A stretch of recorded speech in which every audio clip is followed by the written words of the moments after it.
మాటలు లేవు, మాట్లాడుకోవడాలు లేవు, ముందస్తు చర్చలు అసలే లేవు. జస్ట్ అలా వెళ్లారు, ఇలా ఎమ్మెల్సీ టికెట్ పట్టేశారు. టోటల్గా ఒకే ఒక్క రోజులో విజయశాంతి అభ్యర్థిత్వం ఖరారైపోయింది. ఆఖరి నిమిషం వరకు సీఎం, పీసీసీ చీఫ్ సహా తెలంగాణ కాంగ్రెస్లో ఎవ్వరికీ ఈ విషయం తెలీదు. ఇంతకీ ఏం మ్యాజిక్ చేశారామే? ఎలాంటి ప్రచారం లేకుండా సైలెంట్గా ఎట్నుంచి నరుక్కొచ్చేశారు. Telangana Congress MLA quota MLC అభ్యర్థుల ఎంపిక విషయంలో ఏం జరిగిందో రకరకాల చర్చలు జరుగుతూనే ఉన్నాయి. మిగతా వాళ్లందరి సంగతి ఒకెత్తైతే విజయశాంతి విషయంలో మాత్రం ఏం జరిగిందో ఎవ్వరికీ అర్థం కాక జుట్టు పీక్కుంటున్నారట. ఆమె మొదట్నుంచి రేసులో లేరు, ఆశావహుల లిస్టులో ప్రచారం జరగలేదు. కానీ అనూహ్యంగా తెరమీదకొచ్చారు. ఇదెలా, ఎవరి కోటాలో ఎవరి ద్వారా విజయశాంతి ఎమ్మెల్సీగా నామినేషన్ వేశారంటూ తెగ ఆరాలు తీసేస్తున్నారట కాంగ్రెస్ నాయకులు. ఇంకాస్త లోతుల్లోకి వెళ్లిన వారికి మాత్రం కొత్త విషయాలు తెలుస్తూ ఔరా అని ముక్కున వేలేసుకుంటున్నట్టు తెలుస్తోంది. అసలు ఎమ్మెల్సీ ఎన్నికల కసరత్తు మొదలవగానే హస్తినకు వెళ్లారట విజయశాంతి. నేరుగా పార్టీ జాతీయ అధ్యక్షుడు ఖర్గేని కలిసి మనసులో మాటలు చెప్పినట్లు తెలిసింది. అలాగే వెంటనే రాహుల్ గాంధీ అపాయింట్మెంట్ కూడా దొరికేసిందట.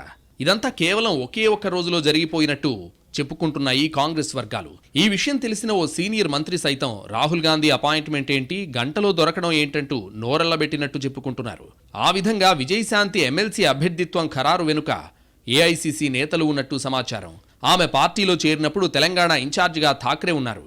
ఎమ్మెల్సీ ఇస్తామని అప్పట్లోనే ఆయన హామీ ఇచ్చారట. నాడు తానిచ్చిన మాట ప్రకారం ఇప్పుడు విజయశాంతికి ఎమ్మెల్సీ సీట్ ఇవ్వాల్సిందేనని ఠాక్రే ఏఐసీసీ అధ్యక్షుడు ఖర్గే మీద ఒత్తిడి పెంచారట. ఆమెకు రాహుల్ అపాయింట్మెంట్ కూడా ఖర్గే నుంచే ఖరారైందన్నది పార్టీలో ఇన్సైడ్ టాక్. అలా ఎవ్వరూ ఊహించని విధంగా విజయశాంతికి ఏఐసీసీ కోటాలో ఎమ్మెల్సీ సీటు దక్కినట్టు చెప్పుకుంటున్నారు. తెలంగాణ కాంగ్రెస్లో PCC chief Mahesh Goud CM Revanth Reddy నుంచి అభిప్రాయ సేకరణ సందర్భంగా అసలు విజయశాంతి పేరే ప్రస్తావనలో లేదట. కానీ అభ్యర్థుల జాబితా ఫైనల్ అయ్యే సమయంలో ఖర్గే నివాసంలో కేసీ వేణుగోపాల్ ఉన్నారని, ఆ సమావేశం నుంచే పీసీసీ అధ్యక్షుడికి సీఎంకి సమాచారం ఇచ్చారట.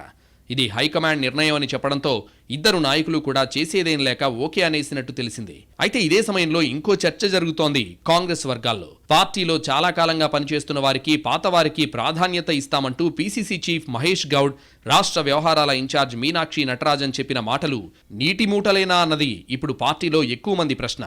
అసంతృప్తులు ఈ విషయాన్ని బహిరంగంగానే అడుగుతున్నారట. ఇక అంతా అయిపోయింది, చేసేదేం లేకపోవడంతో బీసీ కోట, మహిళా కోట అంటూ సర్ది చెప్పుకుని సంతృప్తి పడటం తెలంగాణ కాంగ్రెస్ నేతల వంతవుతోందట. ఈ పరిణామ క్రమంలో తమ పార్టీ అభ్యర్థుల నామినేషన్ కోసం CM Revanth, PCC chief Mahesh Goud, మంత్రులు అంతా సీఎల్పీకి చేరుకున్నాక విజయశాంతి తన ఇంటి నుండి బయలుదేరారు. దాంతో అందరూ అరగంటకు పైగా ఆమె కోసం ఎదురు చూడాల్సొచ్చిందట. నామినేషన్ కోసం సీఎల్పీ నుంచి బయటకొచ్చాక చివర్లో జాయిన్ అయ్యారామె. ఏదైనా విజయశాంతి ఇచ్చిన షాక్ నుండి తెలంగాణ కాంగ్రెస్ నేతలు కోలుకోవడానికి కొంత సమయం పట్టొచ్చంటున్నారు పరిశీలకులు.